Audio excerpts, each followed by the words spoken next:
Hello दोस्तों, आप लोग को मैं हरतालिका तीज व्रत की कथा सुनाने जा रही हूँ। आप लोग बहुत ध्यान से सुनिएगा। इस साल हरतालिका तीज 26 अगस्त दिन मंगलवार को हरतालिका तीज किया जाएगा।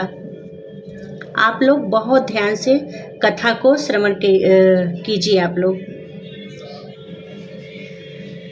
हरतालिका तीज का व्रत इस साल 26 अगस्त को मनाया जाएगा। यह पर्व हर वर्ष भाद्रपद माह के शुक्ल पक्ष तृतीय तिथि को मनाते हैं। इस व्रत के करने से भगवान शिव और माता पार्वती का आशीर्वाद प्राप्त होता है और जीवन के सभी कष्ट दूर हो जाते हैं। हरतालिका तीज का पर्व भगवान शिव और माता पार्वती के अटूट रिश्तों को ध्यान में रखकर किया जाता है। इस दिन महिलाएं 16 श्रृंगार करके पूजा अर्चना करती हैं और अखंड सौभाग्य का आशीर्वाद प्राप्त करती हैं। साथ ही फिर हरतालिका तीज की कथा सुनती हैं। हरतालिका तीज की कथा सुनने व पढ़ने मात्र से भगवान शिव और माता पार्वती का आशीर्वाद प्राप्त होता है और सुख शांति और समृद्धि में वृद्धि होती है। यह कथा बहुत पवित्र मानी जाती है, इसीलिए इस दिन हरतालिका तीज की कथा अवश्य सुननी और पढ़नी चाहिए।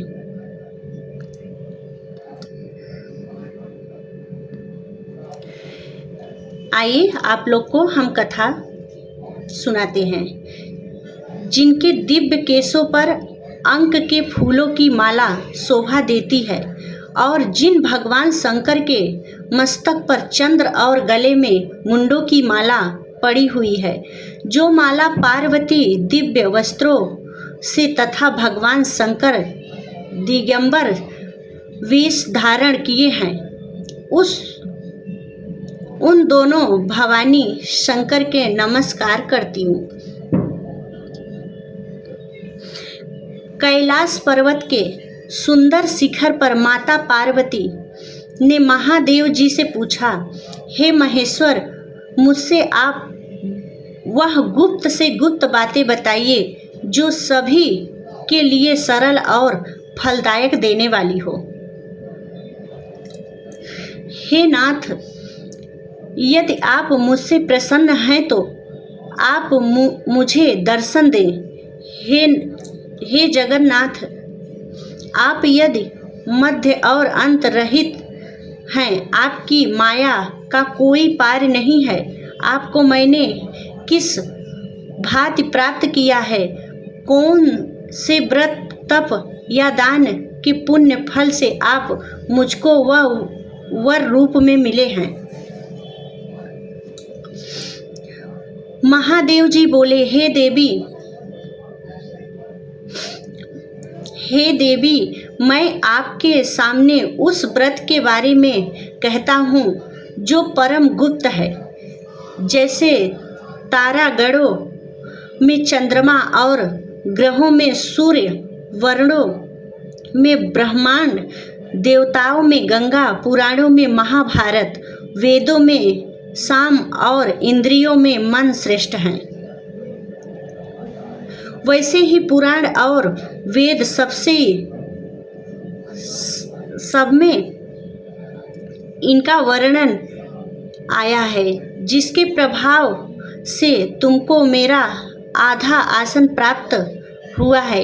हे प्रिय, उसी का मैं तुमसे वर्णन करता हूँ।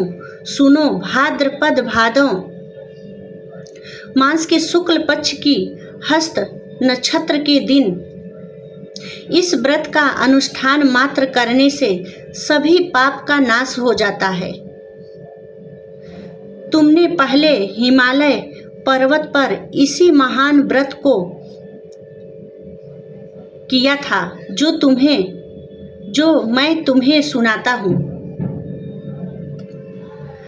पार्वती बोली, हे प्रभु, इस व्रत को मैंने किस लिए किया था, यह मुझे सुनने की इच्छा है। सो कृपा करके कहें। शंकर जी बोले, आर्यवर्त में हिमालय नामक एक महान पर्वत है, जहाँ अनेक प्रकार की भूमि अनेक प्रकार के वृक्षों से सुशोभित है, जो सदैव बर्फ से ढके हुए तथा गंगा की कलकल ध्वनि से शब्दायमान रहता है। हे पार्वती जी, तुमने बाल्यकाल में उसी स्थान पर परम तप किया था और 12 वर्ष तक के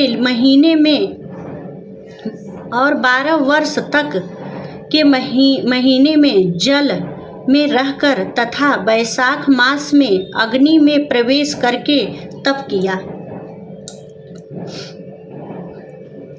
सावन के महीने में बाहर खुले में निवास कर अन्न त्याग कर तप करती रही। तुम्हारे उस कष्ट को देखकर तुम्हारे पिता को बड़ी चिंता हुई। चिंता में वह सोचने लगे कि मैं इस कन्या का विवाह किससे करूं। एक दिन नारद जी वहां आए और देवर्षि नारद ने तुम शैलपुत्री को देखा। तुम्हारे पिता हिमालय ने देवर्षि को अर्घ्यपाद्य आसन देकर सम्मान सहित बिठाया और कहा, हे मुनीश्वर, आपने यहाँ तक आने की कष्ट कैसे किया? कहें क्या आज्ञा है? नारद जी बोले, हे गिरिराज, मैं विष्णु भगवान का भेजा हुआ यहाँ आया हूँ। तुम मेरी बात सुनो। आप अपनी कन्या को उत्तम वर को दान करें। ब्रह्मा, इंद्र, शिव आदि देवताओं में विष्णु भगवान के समान कोई भी उत्तम नहीं है। इसीलिए मेरे मत से आप अपनी कन्या का दान भगवान विष्णु को ही दें। हिमालय बोले, यदि भगवान वासुदेव स्वयं ही कन्या का ग्रहण करना चाहते हैं और इस कार्य के लिए ही आपका आगमन हुआ है, तो वह मेरे लिए गौरव की बात है। मैं अवश्य उन्हें ही दूंगा। हिमालय का यह आश्वासन सुनते ही देवर्षि नारद जी आकाश में अंतर्ध्यान हो गए और भगवान विष्णु के पास पहुँचे। नारद जी ने हाथ जोड़कर भगवान विष्णु से कहा, प्रभु, आपका विवाह कार्य निश्चित हो गया है। इधर हिमालय ने पार्वती से प्रसन्नतापूर्वक कहा, हे पुत्री, मैंने तुमको गरुड़ ध्वज भगवान विष्णु को अर्पण कर दिया है। पिता के इस वाक्य को सुनते ही पार्वती अपनी सहेली के घर गई और पृथ्वी पर गिरकर अत्यंत दुखित होकर विलाप करने लगी। उनको विलाप करते हुए देख सखी बोली, हे देवी, तुम किस कारण से दुखी हो? मुझे बताओ, मैं अवश्य ही तुम्हारे इच्छा पूरी करूंगी। पार्वती बोली, हे सखी, सुन, मेरी जो मन की अभिलाषा है सुनाती हूँ। मैं महादेव जी को वरण करना चाहती हूँ। मेरे इस कार्य को पिताजी ने बिगाड़ना चाहा है, इसीलिए मैं निस्संदेह इस शरीर का त्याग करूँगी। पार्वती के इस वचन को सुनकर सखी ने कहा, हे देवी, जिस वन को तुम्हारे पिता जी ने न देखा हो, तुम वहाँ चली जाओ। तब देवी पार्वती अपनी सखी का यह वचन सुन ऐसे ही वन को चली गई। पिता हिमालय ने तुमको घर पर न पाकर सोचा कि मेरी पुत्री को कोई देव, दानव अथवा किन्नर हरण करके ले गया है। मैंने नारद जी को वचन दिया था कि मैं पुत्री का भगवान विष्णु के साथ वरण करूँगा। हाय, अब यह कैसे पूरा होगा? ऐसा सोचकर वे बहुत चिंतातुर हो मूर्छित हो गए। तब सब लोग हाहाकार करते हुए दौड़े और मूर्छा दूर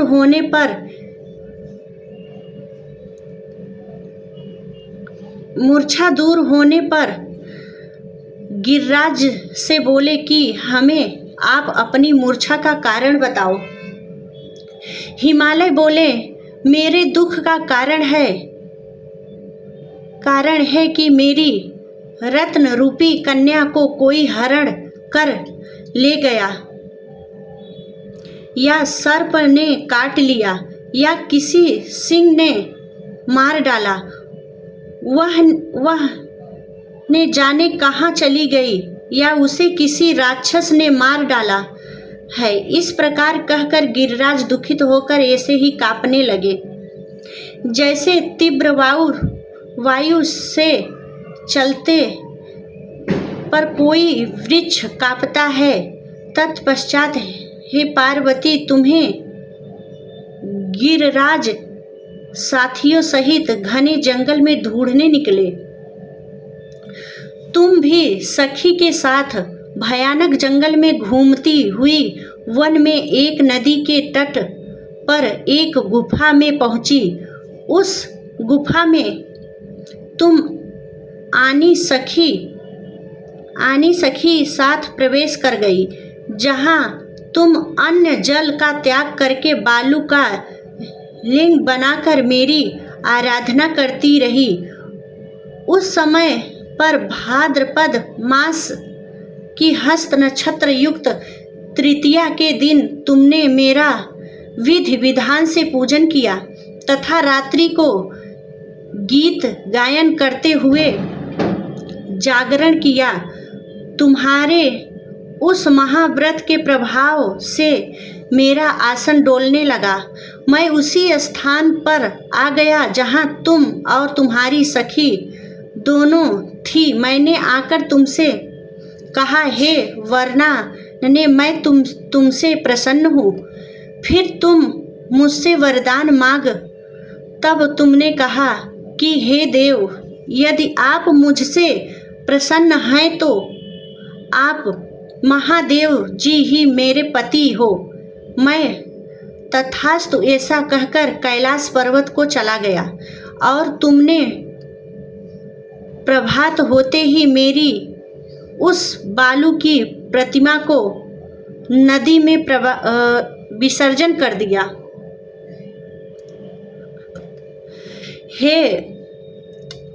हे सुबह तुमने वहां अपनी सखी सहित व्रत का पारायण किया।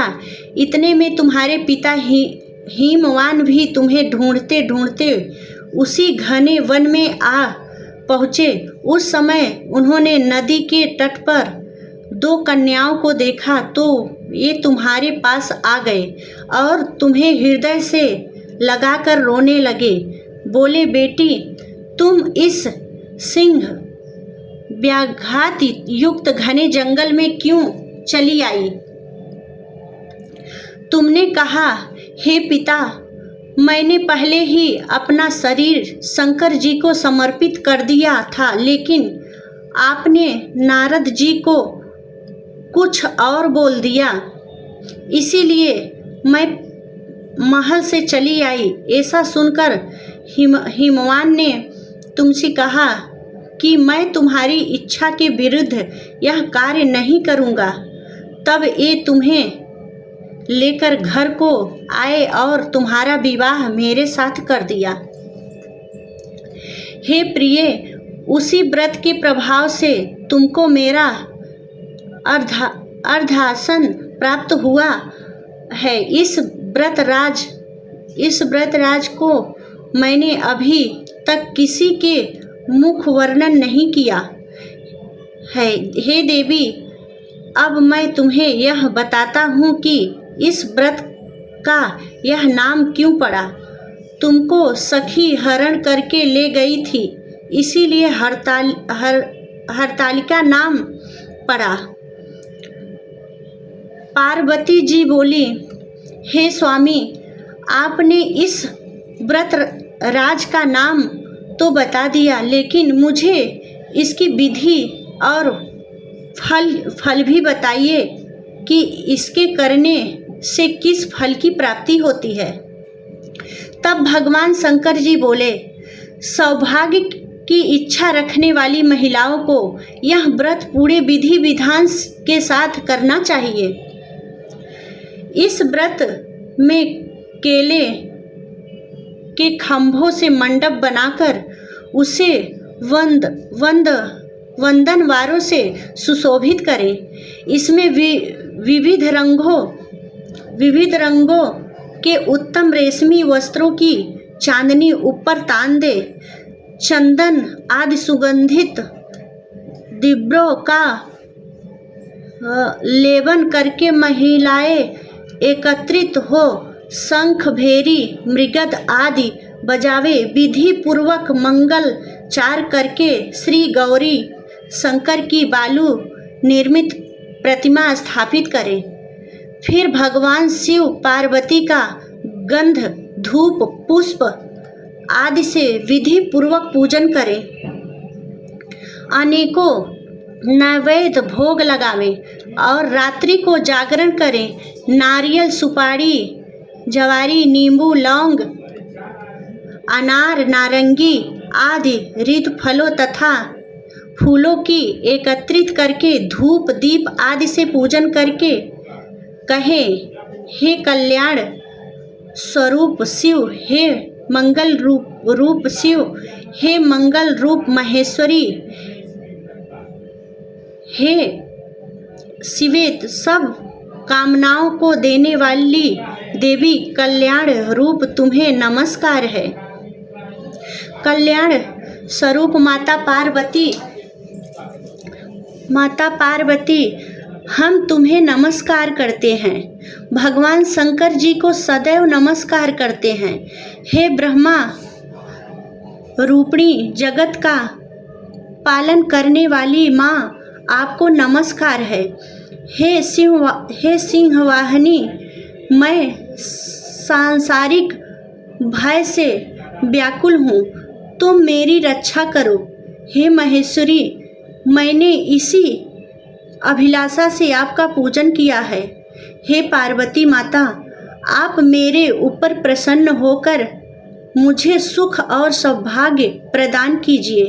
इस प्रकार के शब्दों का द्वारा उमा सहित शंकर जी का पूजन करें। विधि पूर्वक कथा सुनकर गौ वस्त्र, आभूषण आदि ब्राह्मणों को दान करें।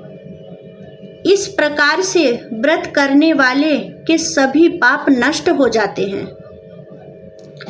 हर हर महादेव।